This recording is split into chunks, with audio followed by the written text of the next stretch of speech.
All right, guys. Today we're going to be talking about how to win every single argument. Now, to win every single argument, you don't win every single argument. Now, what does that mean? What does that mean? Did I just clickbait you guys? Did I just clickbait? I low-key did. But hear me out, right? Winning every single argument is useless. Okay? Winning every single argument is useless. And matter of fact, a lot of times you can't win every single argument. I don't think there's really a way where you can win every single argument because there's so many things that play a factor into it. Like, for example, if you're arguing with your dad about something, even if you break down his points to a molecular level, bro, you're not winning that, okay? You're not, cause you know why? Cause he's your dad, okay? He's your dad. You know what he's gonna say when you argue against him? Stop talking back to me and do what I say, okay? That's what's gonna happen, okay? And you're gonna do what he says. Why? Cause he's your dad, okay? That's why. Now, so just get the idea out of your head, okay? And not only can you not win every single argument, doing so is honestly useless. It's not a good thing to do so, okay?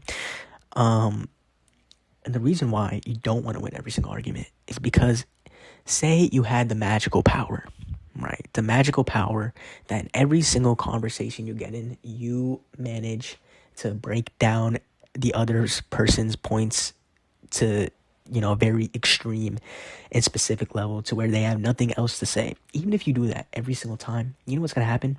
Nobody's going to like you, bro. That's what's going to happen. Nobody's going to like you. And you could be one of those people who'd be like, oh, I don't care what people think about me. Yes, you do, bro. You do care what people think about you, okay? I hate when people say that because, yes, you do. You do care, bro. You do care, okay? You're just lying to yourself. And if you don't, then listen, you shouldn't care about the negative things that people say about you, okay? But you should care if you're missing out on the positive, the positive things that other people can think about you. Because, just being thought as a reliable and good guy just has many benefits in life, okay? And just being that snarky guy who likes being right all the time, like, if you really want to be that guy, then you can, bro. You can, okay?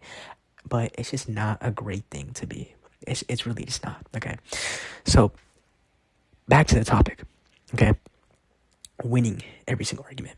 And what I mean by winning, okay? Not winning against the other person, but winning in general, okay? So, I read this book called How to Win Friends and Influence People. I read this book a while ago. I should probably reread it. It's one of those books that you're supposed to reread, but I haven't done it. And the chapter that stuck out to me the most was this chapter about winning an argument. And this guy, Dale Carnegie, he was like at this event. I don't really know what was going on. And, he got into like this little conversation with this dude. And this dude was clearly wrong, right? So he, Dale, being the guy that he is, he tells him that he's wrong. You're wrong about this thing. As a matter of fact, he had a friend that was very knowledgeable on this thing right next to him. So he was like, no, bro, you're wrong about this. It's this one thing. And he was like, no, I'm not wrong. And then his friend, who's very knowledgeable, he's on the side of the dude who's wrong. Okay? Even though he's very knowledgeable, Dale knows that his friend knows that he's right. So after the conversation, Dale goes up to his friend. And he's like, bro, why did you do that? Why did you, why weren't you on my side? I'm right. He was like, listen, Dale, you were right. Okay? But in this situation, you didn't really know the guy. And in this event, we're supposed to make friends, man. And if you had proved him wrong, although, it might have been in good intention, at the end of the day, proving somebody wrong builds a unconscious resentment in their mind, right? It builds an unconscious resentment in their mind. And that's why you shouldn't prove people wrong. In fact, if you get into an argument, what you should do is that you should prove the other person correct. You should make the other person feel better about themselves. Now, this might sound stupid, but I think this is honestly the best thing you can ever do. I think winning arguments is stupid, bro. Winning arguments is stupid because nobody likes to be wrong, okay? That's like the one consistent thing in every single human. Nobody likes to be wrong, okay? Nobody. And the only person where you can prove wrong, or the only person who you can argue against and get what you want out of it, is probably like your son or your daughter or like your kid or like your little sibling, okay? Because if you're in that position or like that hierarchy, like you're above in the hierarchy, I guess so to say, or that's not how it goes, or however you say it, right? If you're looked at as being of a higher level, right? What happens is that it's very, very easy to get what you want in terms of arguing against somebody. And that's why I use the example of like arguing with your parents or your dad or whatever. You're not going to win an argument with your dad. Okay. And say you're in that position of being the dad. You can easily just tell your kid to do whatever, even if you're wrong in the situation. Right. So arguing is really only useful if you're, like above in this invisible hierarchy. But most of the time, you're not going to be like that. You're going to be talking to teachers. You're going to be talking to people on your level. You're going to be talking to peers, right? That you can't just overpower with, I guess, higher social standing, right? So in this situation, what you should do is prove the other person correct. And let me give you, guys, an example of this. So this was years ago, my freshman year of high school. And I was reading this book, okay? And literally the day before I come back to school, I was actually reading a chapter in How to Win Friends and Influence People, the argument chapter. And I was like, wow, that is very, very, very interesting. Okay. So I go back to school. And by the way, I was out of school for like a week because I had the flu. And when I come back to school, I missed a few assignments. And specifically in my biology class, I go back to my biology class and, I'm like, hey, Miss R, I noticed I missed this assignment on Canvas and it's listed as a 0 in my grade book. This is a very important assignment. Can I just, do it? I had the flu. And you know what she tells me? She tells me, no, you could have done it online. And I was like, no, I couldn't have, bro. Like, I had the flu, I was feeling really bad. I couldn't look at any screens. She was like, not my problem.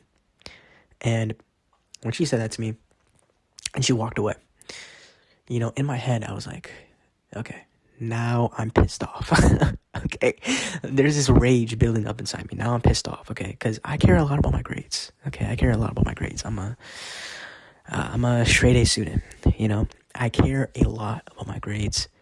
And so when she did this to me, I was thinking about just going up to her and just arguing with her. I was like, bro, what is wrong with you? I had the flu.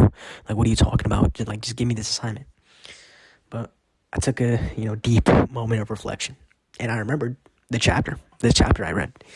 And so I go up to her and what I said? I said, hey, Miss R, you're right. I could have done it, besides my circumstances. At the end of the day, I could have pushed forward and still done the assignment no matter what. And, I'm sorry. You're completely right. But can you just please this one time, just let it slide? Like, I promise this won't happen again. And I just appreciate it if you could just, please just let this assignment slide. And guess what? She let it slide. She let me do that assignment. And, bro, that assignment saved my grade, bro. I wouldn't have gotten an A in biology that year if I didn't do that, if I didn't pull something like that off. And I'm so, so glad that I did. Okay? And you could argue that if you argued with her, then, you probably would have gotten the assignment done or opened up at one point if you got your parents involved after you argued with her. But that isn't the point. The point is that I proved her right. Even though in my head, I believed that she was completely in the wrong. I had the flu. I feel like I had a valid excuse to not do the assignment. But even though I thought I was in the wrong and I had every right to argue, I didn't. I went up to her and I said that she was correct. I said that she was honestly correct in every single part of it and that I should take responsibility for it. And she opened up the assignment for me and let me do it because I proved her right and I made her feel better about it. And, you guys, depending on how you take this, you guys might think it's stupid. You guys might think, it's useless and that, being right is better than anything. And if you think like that, man, then I can't change your mind, because I understand how good being right feels. I understand. But I feel like a lot of times you get the most benefits from actually proving the other person correct. And this doesn't mean proving yourself incorrect. Just proving the other person to feel better about themselves. That's where true success and true benefits are bared. So yeah, that's it for today. See ya.